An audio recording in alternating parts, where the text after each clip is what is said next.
Hi hello ನಮಸ್ಕಾರ friends, welcome back to Meghna's cooking channel. ಇವತ್ತಿನ recipe ಗರಿ ಗರಿಯಾಗಿರೋ ನಿಪ್ಪಟ್ಟು. ಈ ನಿಪ್ಪಟ್ಟಿಗೆ ಸ್ವಲ್ಪ ಟ್ರಿಕ್ಸ್ನ ಯೂಸ್ ಮಾಡಿದರೆ ಯಾವುದೇ ಕಾರಣಕ್ಕೂ ಮೇಲೆ ಗುಳ್ಳೆ ಗುಳ್ಳೆ ಥರ ಬರೋಲ್ಲ. ತುಂಬಾ ಟೇಸ್ಟಿಯಾಗಿದೆ, ಹಾಗೆ ತುಂಬ ಕ್ರಿಸ್ಪಿಯಾಗಿ ಬರುತ್ತೆ. ನೋಡಿ, ನಿಪ್ಪಟ್ಟು ಈ ಸೈಜಲ್ಲಿ ಈ ಥಿಕ್ನೆಸ್ಸಲ್ಲಿ ಇರಬೇಕು, ತುಂಬಾ ಚೆನ್ನಾಗಿ ಬರುತ್ತೆ.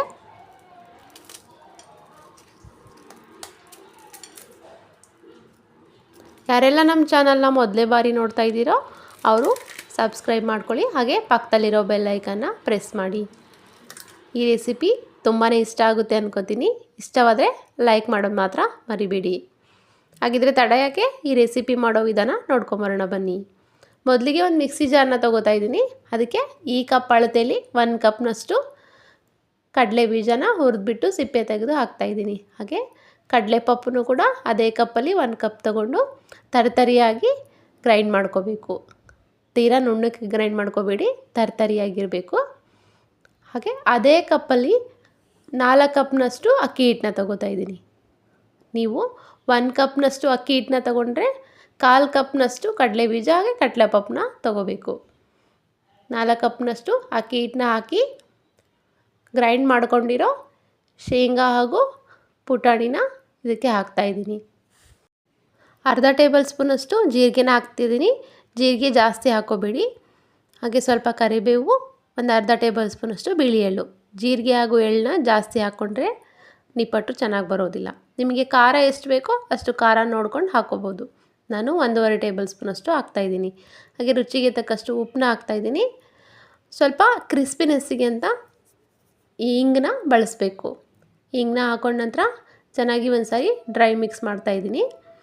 ಈ ನಿಪ್ಪಟ್ಟನ್ನ ನೆನ್ಪು ಮಾಡ್ಕೊಂಡ ತಕ್ಷಣ ಮಾಡ್ಕೋಬೋದು. ತುಂಬ ಈಸಿಯಾಗಿ ಒಂದು ಅರ್ಧ ಗಂಟೆಲಿ ಎಷ್ಟೊಂದು ನಿಪ್ಪಟ್ಟು ರೆಡಿ ಆಗ್ತವೆ, ಬೇಗನೆ ಮಾಡ್ಕೋಬೋದು. ಹಾಗೆ ಈ ನಿಪ್ಪಟ್ಟಿಗೆ ಎಣ್ಣೆನ ಹಾಕ್ತಾಯಿದ್ದೀನಿ. ಎಣ್ಣೆ ಕಾಯಿಸದೇ ಇರೋ ನಾರ್ಮಲ್ ಎಣ್ಣೆನ ಹಾಕ್ಕೋಬೇಕು. ನಾನಿಲ್ಲಿ 1.5 ಟೇಬಲ್ ಸ್ಪೂನಷ್ಟು ಅಡುಗೆ ಎಣ್ಣೆನ ಯೂಸ್ ಮಾಡ್ತಾಯಿದ್ದೀನಿ. ಎಣ್ಣೆ ಹಾಕಿದ ನಂತರ ಈ ರೀತಿ ಚೆನ್ನಾಗಿ ಮಿಕ್ಸ್ ಮಾಡಬೇಕು. ಮಿಕ್ಸ್ ಮಾಡೋದ್ರಲ್ಲೇ ಇರೋದು ಇದರ ಟ್ರಿಕ್ಸು. ಹಾಗೆ ಸ್ವಲ್ಪ ತಣ್ಣೀರನ್ನ ಸ್ವಲ್ಪದಾಗೆ ಹಾಕ್ಕೊಂಡು ಚೆನ್ನಾಗಿ ಮಿಕ್ಸ್ ಮಾಡ್ಕೊತ ಬರಬೇಕು. ಒಂದೇ ಸಾರಿ ಜಾಸ್ತಿ ನೀರು ಹಾಕ್ಕೊಂಡು ಮೆತ್ತಗಾಗ್ಬಿಡುತ್ತೆ. ಹಾಗೆ ಸ್ವಲ್ಪನೇ ಹಾಕ್ಕೋಬೇಕು. ತೀರಾ ಗಟ್ಟಿಗೂ ಕಲಿಸ್ಕೊಂಡ್ರೆ ನಿಪ್ಪಟ್ಟು ಚೆನ್ನಾಗಿ ಬರೋಲ್ಲ. ಹಾಗೆ ತೀರಾ ಮೆತ್ತಗೂ ಕಲಿಸ್ಕೋಬಾರ್ದು.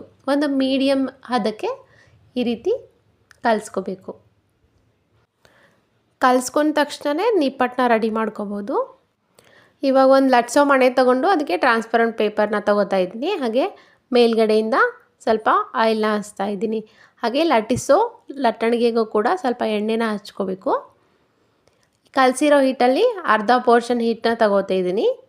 ಈ ಹಿಟ್ಟನ್ನ ತೊಗೊಂಡು ಲಟ್ಟಿಸ್ಬೇಕಾದ್ರೆ ಕೆಳಗಡೆಗೆ ಹತ್ಕೋಬಾರ್ದು ಅಂತ ಅಷ್ಟೇ ಎಣ್ಣೆನ ಹಚ್ತಾ ಇರೋದು.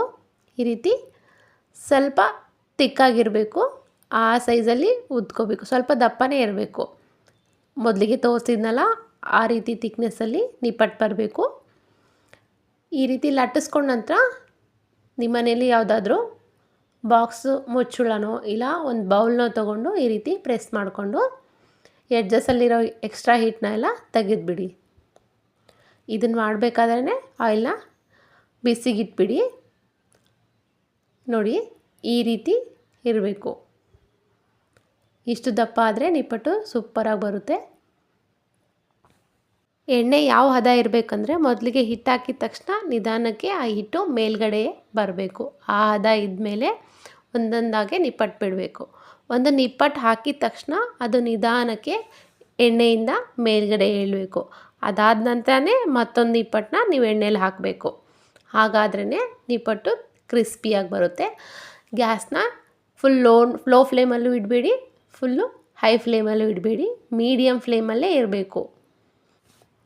ನಿಪ್ಪಟ್ಟನ್ನ ಹಾಕಿದ ತಕ್ಷಣವೇ ತಿರುವು ಹಾಕಕ್ಕೆ ಹೋಗಬೇಡಿ. ಸ್ವಲ್ಪ ಹೊತ್ತು ಬಿಟ್ಟ ನಂತರನೇ ಅದನ್ನು ತಿರುಗಿಸ್ಕೊಂಡು ಹಾಕಬೇಕು. ಇಲ್ಲದಿದ್ದರೆ ಕಟ್ಟಾಗಿಬಿಡುತ್ತೆ. ಹಾಗೆ ಮುರಿದೋಗೋ ಚಾನ್ಸಸ್ಸು ಜಾಸ್ತಿ ಇರ್ತವೆ. ಹೀಗೆ ಒಂದೊಂದಾಗೆ ನಿಧಾನಕ್ಕೆ ಸ್ವಲ್ಪ ಹೊತ್ತು ಕೆಳಗಡೆಯಿಂದ ಫ್ರೈ ಆದಮೇಲೆ ಒಂದೊಂದಾಗೆ ತಿರುವು ಹಾಕ್ಕೋಬೇಕು. ಹಾಗೆ ಇದು ಟೈಮ್ ತಗೊಳ್ಳುತ್ತೆ ಬೇಯಲಿಕ್ಕೆ. ಹೀಗೆ ಒಂದು 3-4 ನಿಮಿಷ ಚೆನ್ನಾಗಿ ಫ್ರೈ ಆದರೆ ನಿಪ್ಪಟ್ಟು ತುಂಬಾ ಕ್ರಿಸ್ಪಿಯಾಗಿ ಬರ್ತವೆ. ಫ್ರೈ ಆಗಬೇಕಾದ್ರೆ ಬಬಲ್ಸು ಅಂದರೆ ಗುಳ್ಳೆಗಳು ಕಡಿಮೆ ಆಗ್ತಾ ಬರ್ತವೆ. ಆವಾಗ ಗೊತ್ತಾಗೋದು ನಮಗೆ ಇದು ಚೆನ್ನಾಗಿ ಫ್ರೈ ಆಗಿದೆ ಅಂತ. ಬಬಲ್ಸ್ ಎಲ್ಲ ಕಡಿಮೆ ಆದಮೇಲೆ ಇದನ್ನು ಆಚೆ ಕಡೆ ತೆಗಿಬೇಕು. ಈ ನಿಪ್ಪಟ್ಟನ್ನ ಹಬ್ಬ ಹರಿದಿನಗಳಲ್ಲಿ ಹಾಗೆ ಚಳಿಗಾಲದಲ್ಲಿ ಬಿಸಿ ಬಿಸಿ ಸ್ಪೈಸಿಯಾಗಿ ತಿನ್ನಬೇಕಂದಾಗ, ಔಟ್ಸೈಡು ಟ್ರಾವೆಲ್ ಮಾಡ್ತೀವಿ, ಫುಡ್ನ ಕ್ಯಾರಿ ಮಾಡ್ತೀವಿ ಅಂದಾಗ ಈ ರೀತಿ ಕ್ರಿಸ್ಪಿನೆಸ್ ಆಗಿರೋ ನಿಪ್ಪಟ್ಟನ್ನ ರೆಡಿ ಮಾಡ್ಕೊಂಡು ಹೋಗಿದ್ರೆ ತುಂಬಾ ಚೆನ್ನಾಗಿರುತ್ತೆ. ಈ ರೆಸಿಪಿ ನಿಮಗೂ ಇಷ್ಟ ಆಗಿದೆ ಅನ್ಕೋತೀನಿ. ಇಷ್ಟವಾದರೆ ಲೈಕ್ ಮಾಡಿ, ಶೇರ್ ಮಾಡಿ, ಸಬ್ಸ್ಕ್ರೈಬ್ ಮಾಡಿ, ಹಾಗೆ ಪಕ್ಕದಲ್ಲಿರೋ ಬೆಲ್ ಐಕನ್ನ ಪ್ರೆಸ್ ಮಾಡಿ. Thanks for watching.